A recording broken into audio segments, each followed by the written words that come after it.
Bienvenido a Neuron Mining Talks, un podcast de estrategia de negocios enfocado en la industria minera. Aquí, líderes de grandes empresas comparten su visión mientras abordan las principales tendencias de una industria innovadora, apasionante, altamente eficiente y sobre todo uno de los grandes motores económicos del país. ¡Comenzamos!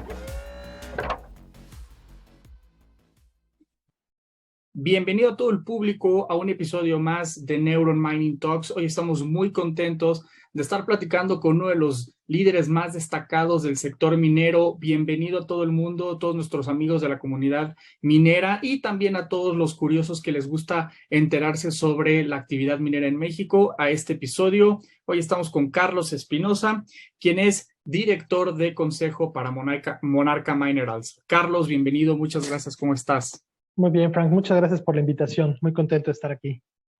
Perfecto, Carlos. ¿Por qué no comienzas platicándonos por qué es tan importante la actividad minera en México en estos momentos que se habla mucho sobre recuperación económica, inflación en algunas zonas geográficas del planeta, sobre incrementos en las tasas de interés, vale un poquito de incertidumbre y movimientos económicos? ¿Cuál es el rol de la minería en este momento y por qué es tan importante para la actividad mexicana? Sí, mira, la verdad es que es algo sumamente interesante. Tú bien sabes, México es un país tradicionalmente minero, más de 500 años de historia en la minería, y hay algunos metales donde México se destaca. Plata, siendo el principal productor de plata a nivel mundial prácticamente año con año, más o menos el octavo productor de oro, un jugador importante en la producción de cobre, etcétera, etcétera. La minería, digo, siempre es importante. Es importante para el desarrollo industrial, para el desarrollo económico de los países, de las naciones. Metales como el oro, que principalmente se usa como un metal de seguridad, llamémoslo así, juega un papel sumamente importante, especialmente en los tiempos de turbulencia, en lo que estamos viviendo el día de hoy, que hay tensiones políticas, sociales alrededor del mundo, inestabilidad económica. El oro se convierte en algo seguro, así que tiene un rol importante, aparte de, obviamente, del porcentaje que se utiliza para joyería y otro tipo de cosas, pero su principal función viene siendo la de resguardar o dar seguridad económica a quien lo posee. Y no es de extrañarse que en los meses recientes bancos centrales en algunos países han incrementado su compra de oro para refugiarse ante un dólar que está muy volátil, ¿no? Por ejemplo. Otros metales, por ejemplo, el caso de la plata, que tiene una mezcla, una parte lo usas para joyería y decoración, ahorro inclusive, pero otra buena parte de la plata tiene un uso industrial sumamente importante y ahí México tiene mucho que aportar. Entonces, y bueno, el cobre obviamente tiene un uso industrial históricamente importante y por lo que vemos va a seguir siendo así de importante, ¿no? En las últimas semanas el precio del cobre ha bajado, pero en gran medida por la desaceleración económica de China, que es uno de los grandes consumidores de cobre mundiales, pero eso no quiere decir que la minería se echa para atrás, porque la minería, para, para poder llegar a un momento donde tienes una mina produciendo, hay muchos años de trabajo detrás. No es una industria que creas de un día para otro. No puedes hoy decir, este es un momento, vamos a meternos a la minería porque mañana vamos a producir cobre. Es algo que se planea, se trabaja con muchos años de anticipación y en general la visión de la minería no es ni de corto ni de mediano plazo, es más bien de largo plazo. Y ahí es a donde te enfocas en la producción de tus minerales, ¿no?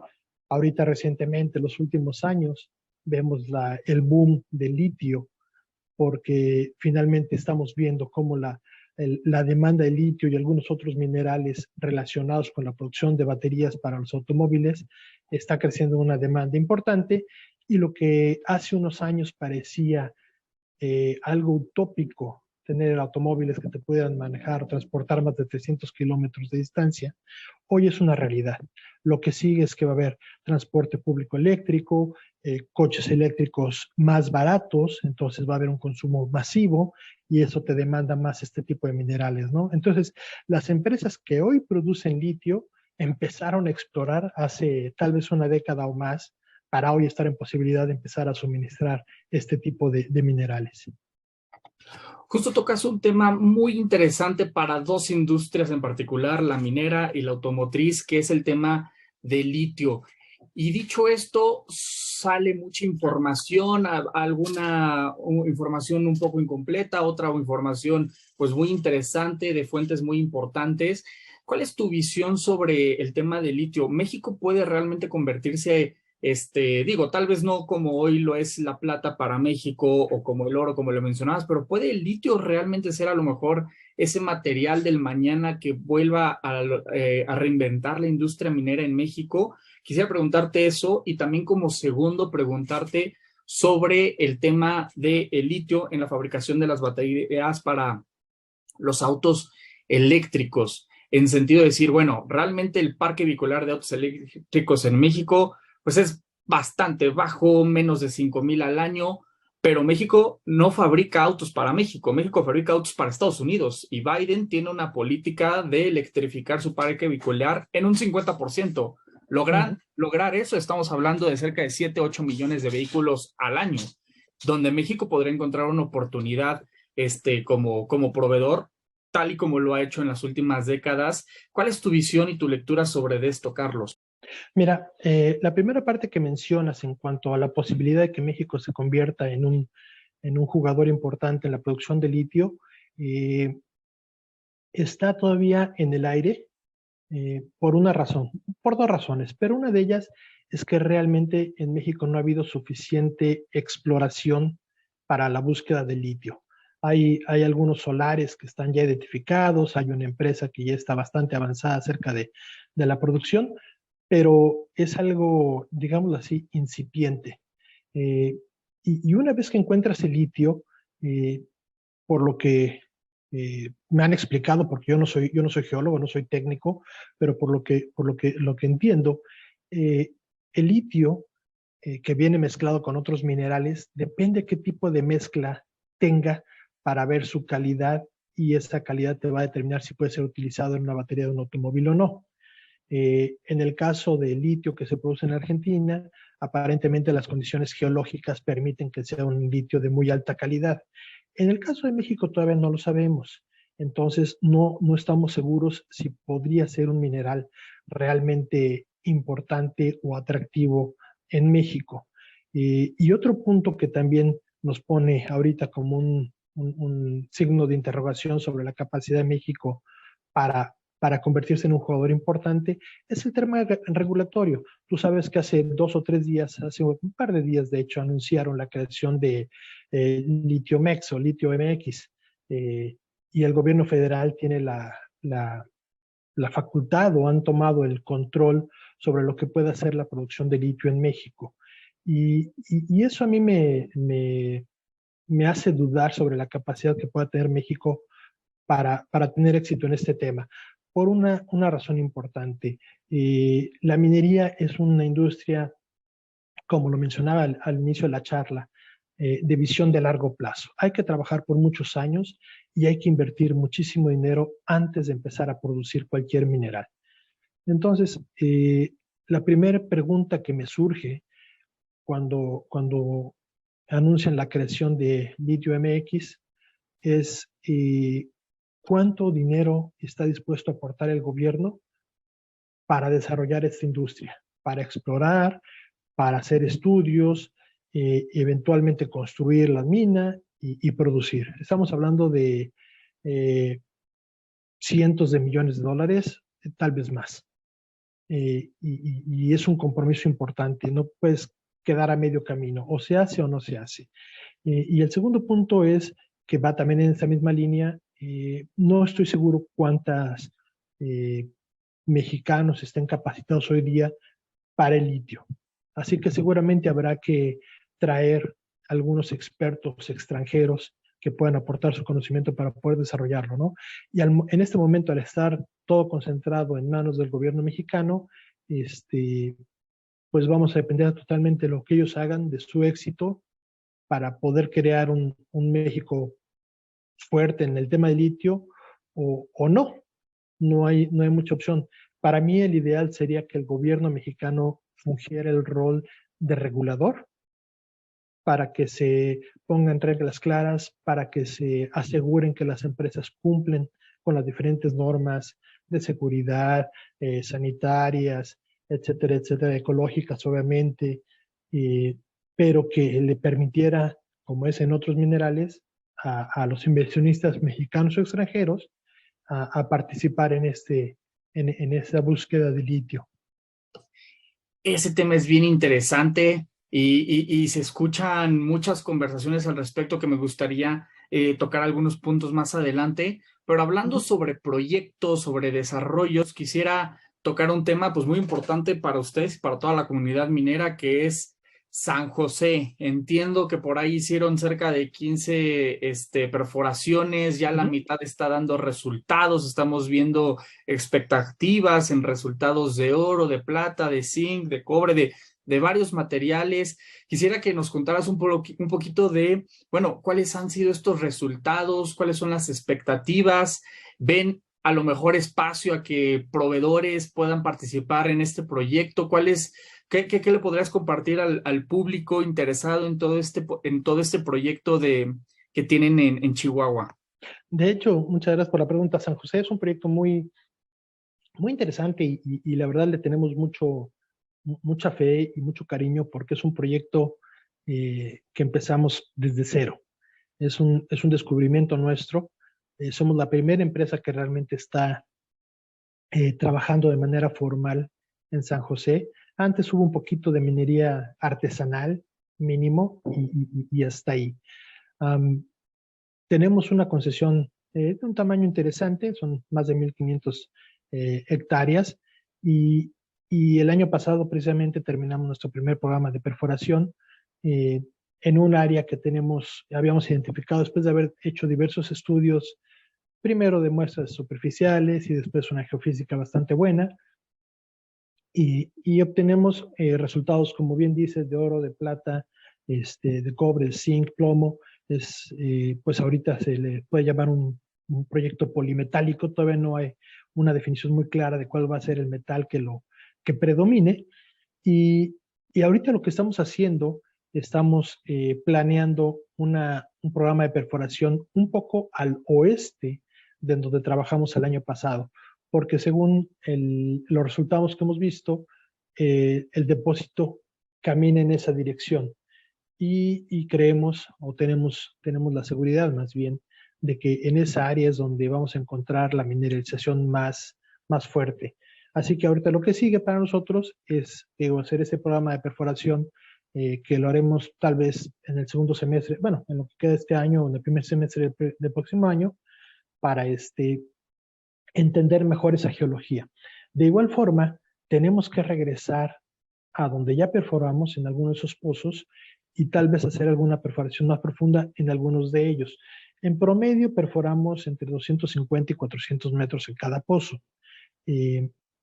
Lo que planeamos hacer en algunos pozos que tuvieron los resultados más altos es continuar tal vez 500, 600 metros de perforación para tratar de identificar qué tan profundo está la mineralización que estamos encontrando. Muy interesante todo lo que mencionas de este proyecto y también entiendo, hay un rol y una iniciativa muy enfocada a todo el tema del manejo de agua, que quisiera preguntarte y que nos contaras justamente cómo están trabajando este tema para ser eficientes y también por si de repente en el público hay comunidad que no necesariamente esté metida en el tema minero, pero que les guste saber del tema, nos platicarás un poquito de que, bueno, es verdad que la minería suele ser señalada como una actividad que si no se hace bien, que si no se hacen buenas prácticas puede tener impacto ambiental, lo cual es verdad si de repente descuidamos la forma en la que operamos. Entonces, quisiera que nos platicaras sobre el tema del agua en los proyectos que tienen y también sobre todas estas buenas prácticas, justamente para tener una minería sustentable y pues para toda la gente que a lo mejor no es del ecosistema tenga la fotografía completa de lo que representa la actividad minera y cuáles son las iniciativas sustentables que empresas como la que representas y con las que trabajan como clientes están empujando. Sí, mira, en nuestro caso, en la etapa de exploración, inclusive la parte de perforación, no demandas tanta agua.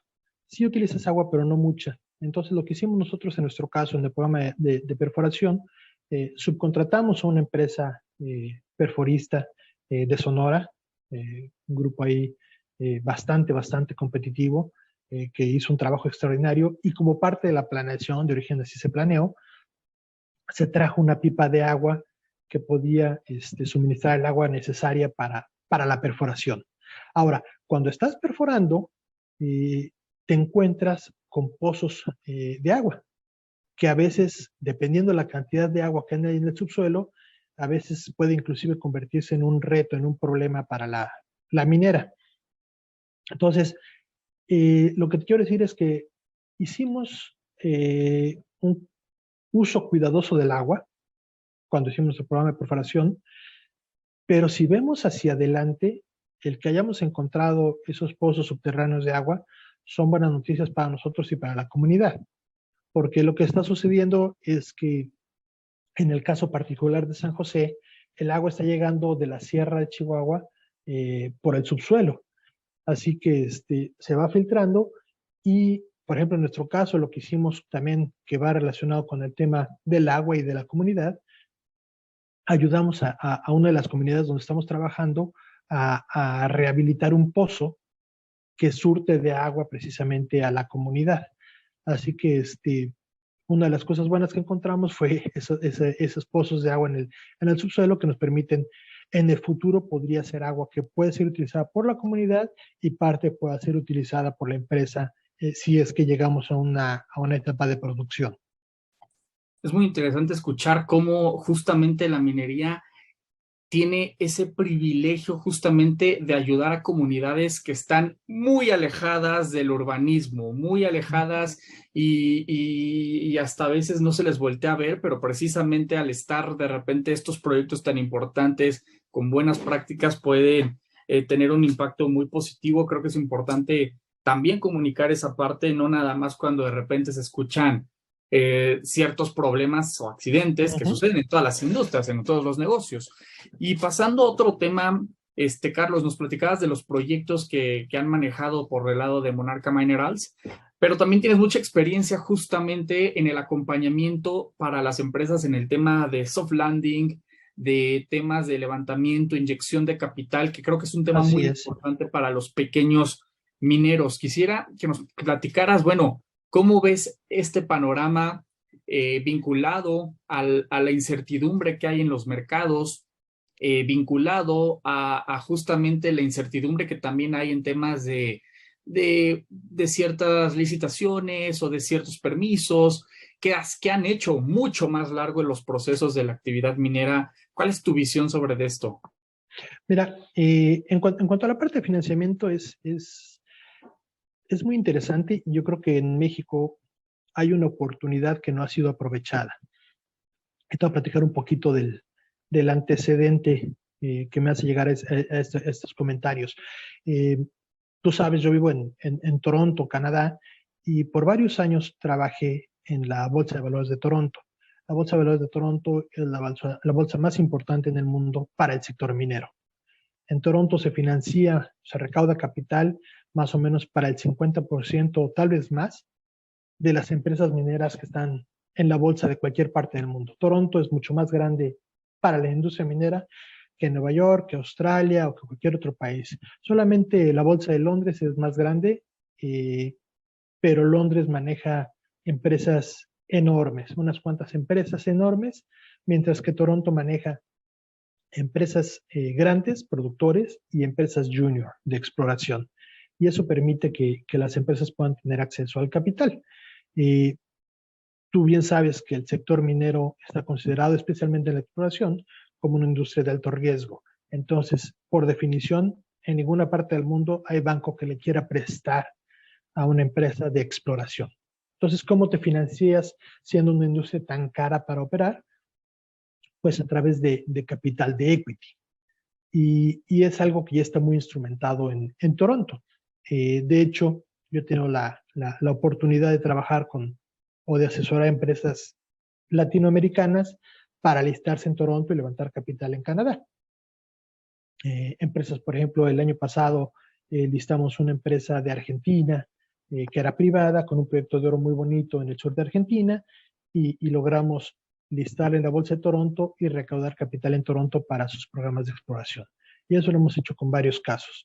Entonces, la oportunidad que yo veo que no está aprovechada en México es que en México no hay cultura para invertir en el sector minero. Y tampoco hay, digamos, las condiciones para levantar ese interés, ¿no? Lamentablemente, las pocas empresas que están listadas en la bolsa en México son 5 grandes productores, empresas enormes con un flujo de caja muy importante, que podrían listarse en cualquier bolsa del mundo, que cualquier banco del mundo quisiera prestarles dinero, cualquiera los quisiera como sus clientes. Son empresas sumamente atractivas. Digo, no quiero demeritarlas, digo, es un gran éxito y una gran oportunidad de estar donde están, pero el siguiente nivel, las empresas de exploración mexicanas no tienen acceso a capital en México y pocos conocen la posibilidad de poder listarse en otro país, como el caso de Toronto, para levantar capital para sus proyectos, ¿no? Entonces, ahí nos estamos perdiendo esa oportunidad en México de que los propios mexicanos puedan construir sus proyectos, acercarse a un mercado internacional que se siente familiarizado con México, que entiende de minería y que puede en un momento dado decir, ¿sabes qué? Yo sí le entro a tu proyecto como socio. Es eso en lo que hay que trabajar más, difundir más. En la Bolsa de Toronto se ha hecho un muy buen esfuerzo para promover esta oportunidad, pero sigue siendo un círculo, digamos, pequeño de la industria la que lo ha aprendido, ¿no? Y el otro punto también que es lamentable es que es muy complicado vivir en México y comprar una acción en la Bolsa de Toronto. Tienes que crear o abrir una cuenta en un broker canadiense para poder comprar y vender acciones que están listadas en Toronto, mientras que si estuvieran en Estados Unidos, pues podrías comprar muy fácilmente, ¿no? Entonces, ahí hay una barrera que también se podría romper si el sistema financiero mexicano abría las condiciones para este tipo de transacciones.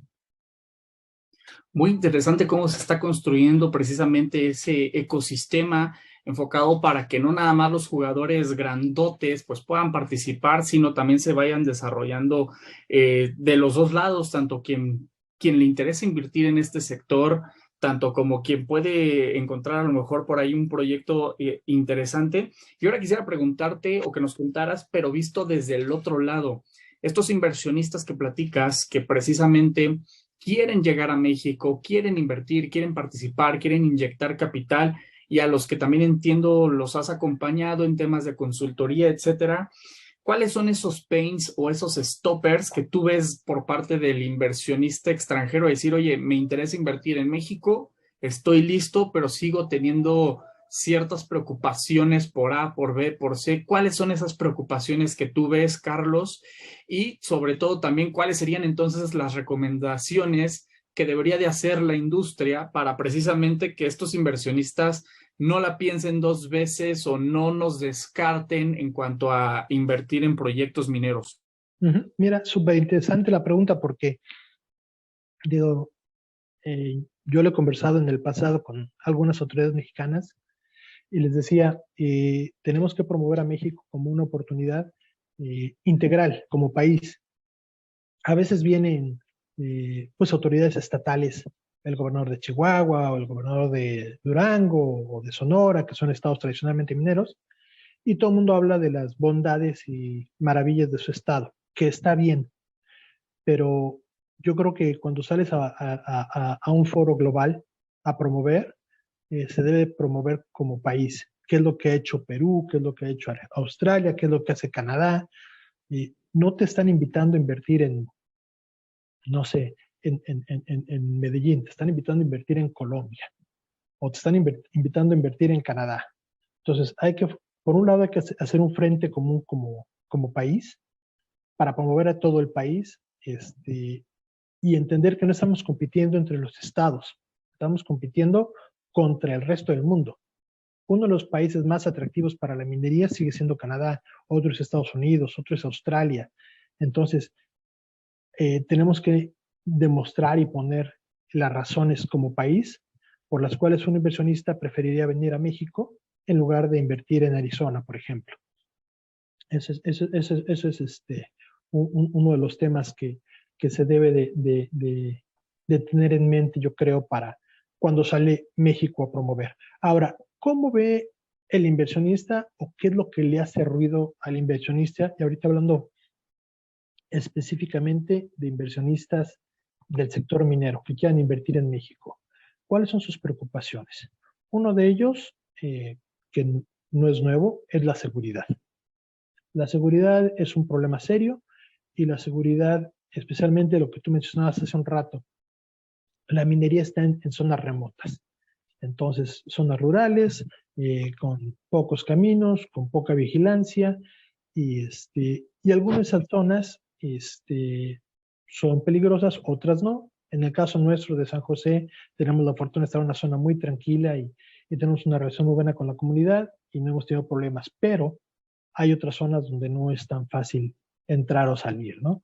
Entonces, la seguridad es un problema, especialmente cuando estás desde afuera de México, digamos un canadiense, un inglés que está pensando o analizando México, no tiene el detalle a veces de dentro de México cuál puede ser una zona más amigable y cuál puede ser una zona más peligrosa. Entonces, en términos generales, dicen México es peligroso. Y ahí tal vez sea lo suficiente como para desanimarlo. Ese es uno de los problemas. Otro problema es pues tú lo sabes, en los años recientes se ha promovido mucho que la minería no se van a dar más concesiones y se ha hablado mal de la minería. Y yo creo que una de las cosas o una de las grandes fortalezas de México por muchos años ha sido una certeza jurídica.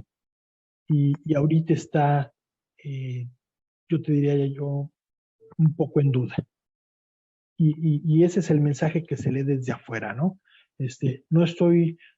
No digo necesariamente que así sea, pero ese es el mensaje que se lee desde afuera.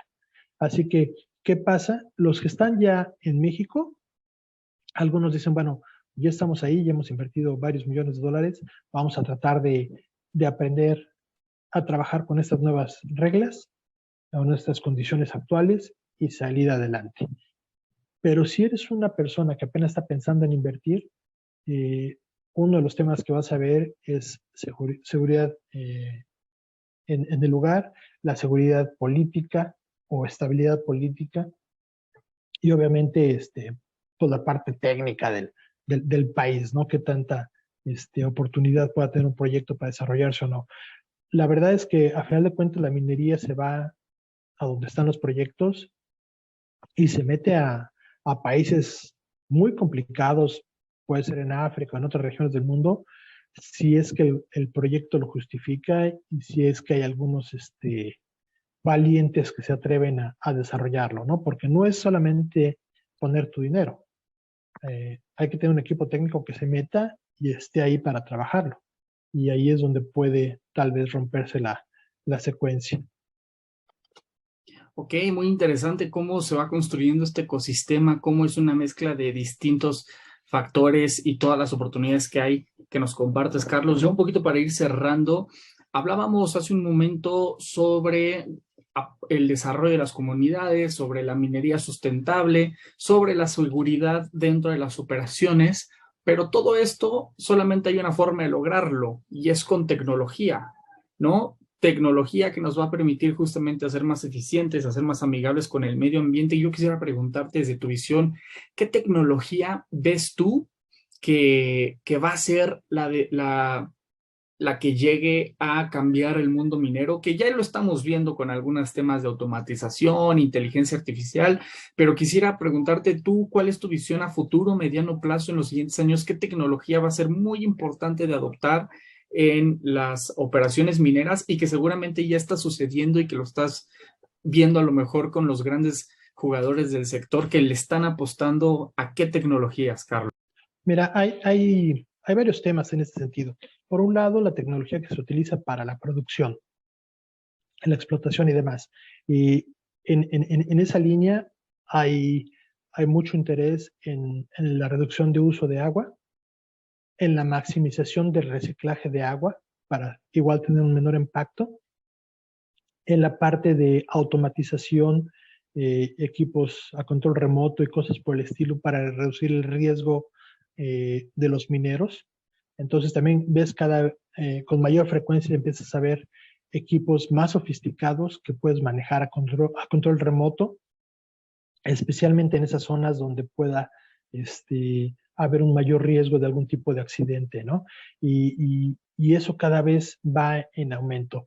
Entonces, por un lado, tengo esa parte de tecnología para reducir el uso de agua y el golpe en el impacto ambiental en la operación donde estés, pero también cada vez hay más conciencia y digo, prácticamente en gran parte del mundo ya está más regulado el tema de los cierres de las minas, donde también debes de tener un plan de acción desde muchos años, desde antes que cierres la mina, de cómo la vas a cerrar. ¿Para qué? Para que cuando terminas, tu impacto ecológico y económico sea el menor posible, ¿no?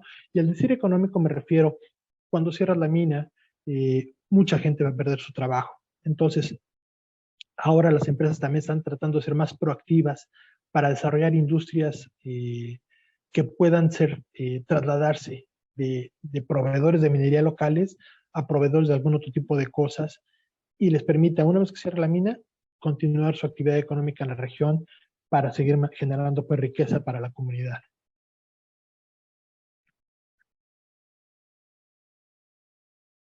Estás en mute. Muy interesante. Sí, sí, estaba hablando solo en mute. Digo, estas partes se cortan ahí, el equipo de edición hace su magia.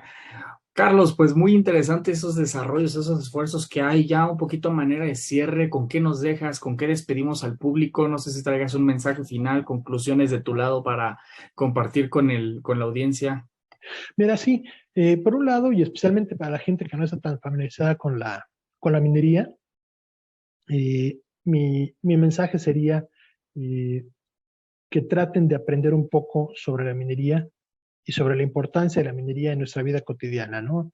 De toda la tecnología que tenemos, todo lo que tenemos, como dicen, o se minó o se cultivó.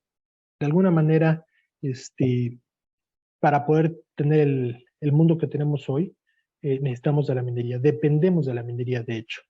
Así que a veces cuando la gente se muestra escéptica a la minería, yo le invito a reflexionar un poco más cómo viviría si no existiera la minería. Y por otro lado, obviamente, tratar de promover una minería responsable, una minería que reduzca riesgos, que tenga un impacto ambiental mínimo, etcétera, etcétera.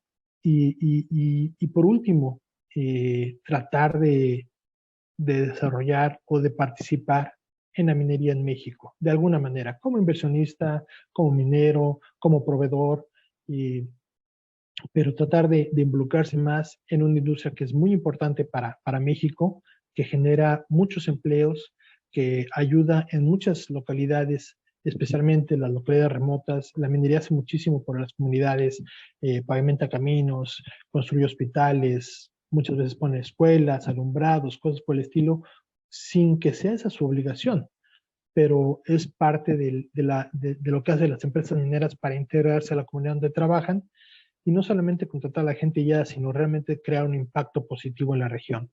Entonces, yo creo que la minería es algo fascinante.